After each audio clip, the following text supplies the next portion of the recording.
शिवसेनेचा आज 59वा वर्धापन दिन. षण्मुखानंद सभागृहात उद्धव ठाकरेंची तोफ धडाडणार, तर वरळीमधील NSCI डोममध्ये एकनाथ शिंदे कार्यकर्त्यांना करणार संबोधित.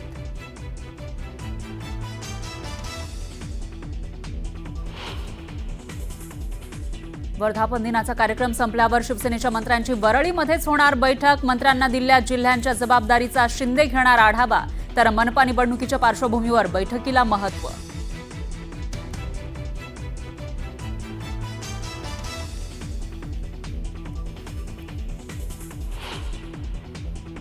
शिंदेंच्या शिवसेनेकडून मनसेसोबत युतीची चर्चा अंतिम टप्प्यात आल्याची सूत्रांची माहिती.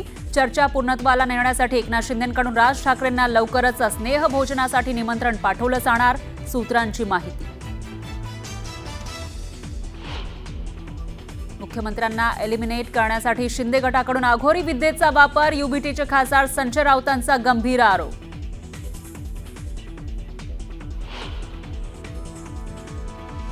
राणेबंधूंमध्ये शीतयुद्ध सुरू, नितेश राणेंकडून व्हॉट्सअप स्क्रीनशॉट शेअर करत कार्यकर्त्याला धमकावल्याचा आरोप, तर निलेश राणेंना दिली मित्रपक्ष असल्याची आठवण करू. जगबुडी नदीनं ओलांडली धोक्याची पातळी, खेड शहरात पाणी शिरल्यानं व्यापाऱ्यांची धावपळ, नागरिकांना सतर्क राहण्याच्या सूचना.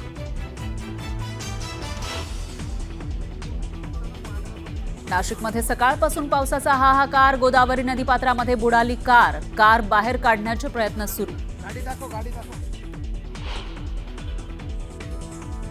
जोरदार पावसामुळे इंद्रायणी नदीच्या पातळीत मोठी वाढ, भक्ती सोपान पूल गेला पाण्याखाली, संपूर्ण इंद्रायणी घाट केला रिकामा.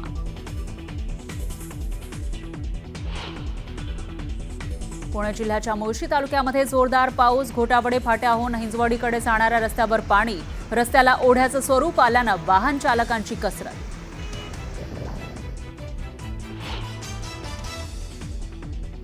विलेपार्लेच्या साठे महाविद्यालयातील विद्यार्थिनीची आत्महत्या, इमारतीवरून उडी मारत संपवलं जीवन, आत्महत्येचं कारण अद्याप अस्पष्ट.